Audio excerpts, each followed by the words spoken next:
When I was in the third grade of elementary school, my great-grandfather passed away. His house was the main family home of a fairly large and old family, and at his funeral, relatives and acquaintances gathered from all over Japan. Naturally, me and my family were there as well, and I remember being surprised at how many relatives there were. So many people were coming in one after another. As a kid, I didn't have anything in particular to do, so I played and hung out in the garden with my relatives' children. The family home's garden was large, with several cherry trees, a waterfall, a pond, and even a large bridge over it. There were colorful kois in the pond, and a net had been strung up near the surface of it to keep the birds away. The youngest of the children, there was a girl named Kana. Kana, who was in her third year of kindergarten, was very energetic, and even I, an elementary school boy, couldn't keep up with her stamina as she ran around and climbed trees. "Hey Kana, it's dangerous, so stop climbing trees!" My cousin Kotaro, who is the same age as me, shouted while exhausted, but Kana just giggled and didn't listen to him at all. Soon the wake began, and the children were gathered inside the house, where they each lit incense and put their hands together in prayer. I didn't have many memories of my great-grandfather, but I remember bits and pieces of him, reading me old books about airplanes while I sat on his lap, and how he taught me how to play games like juggling and flying kites. Realizing I did remember his kindness, I began to sob. Still, in my childish mind, I thought it was a blessing that he had passed away peacefully, with so many family members by his side. As the adults began to prepare the meal, I noticed something. Kana was gone. I asked Kotaro that sat next to me, where did Kana go? But he said he hadn't seen her either.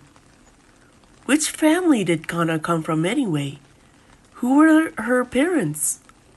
I went to ask an adult nearby, but everyone said in unison, "There's no one named Kana here." Kotaro and I looked at each other, confused. After we all finished eating, the people staying at the hotel started leaving the compound. The people staying at the main house, like me and Kotaro, started to get ready to go to bed, changing into our pajamas and brushing our teeth.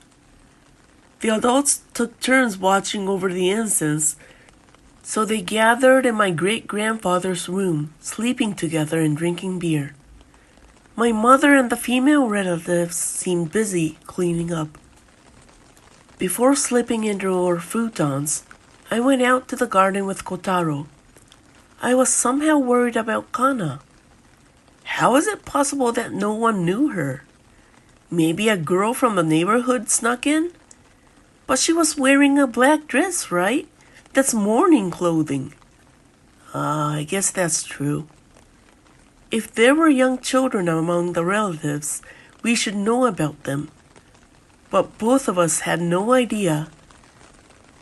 And since the adults said they didn't know about her either, it must not have been family.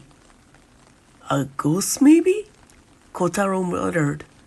I also thought of that possibility and became scared, so I went quiet. At that moment, "Hey!" I heard Kana's voice from the pond in the garden. I looked and saw her on the bridge. "Oh, there she is! Why are you there?"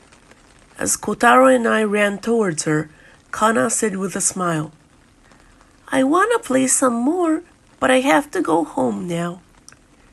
"Going home where? Where are your parents?" "They're not here yet." "Not yet?" I was confused by her strange remark, and Kana's body gradually became transparent from her feet down. "Kana!" Kotaro called out. "It's okay. We'll definitely meet again." And with that, she disappeared. I don't remember exactly what words I exchanged with Kotaro after that. I just remember that my parents scolded me severely for being out in the garden that night. For a while, I remembered Kana-chan clearly, but as time passed, I gradually lost the ability to remember her voice or face, and eventually I even forgot this ever happened. But recently, I suddenly remembered Kana-chan. Years passed, and both Kotaro and I grew up. Kotaro got married and had a daughter. I met him for the first time in years at a family funeral the other day, and it was the first time I saw his daughter. When my eyes saw her, I was frozen in place. She had the spitting image of Kana-chan, whom I met at my great-grandfather's funeral that day. Her name is Kana. She's cute, isn't she? Kotaro didn't seem to remember Kana-chan at all.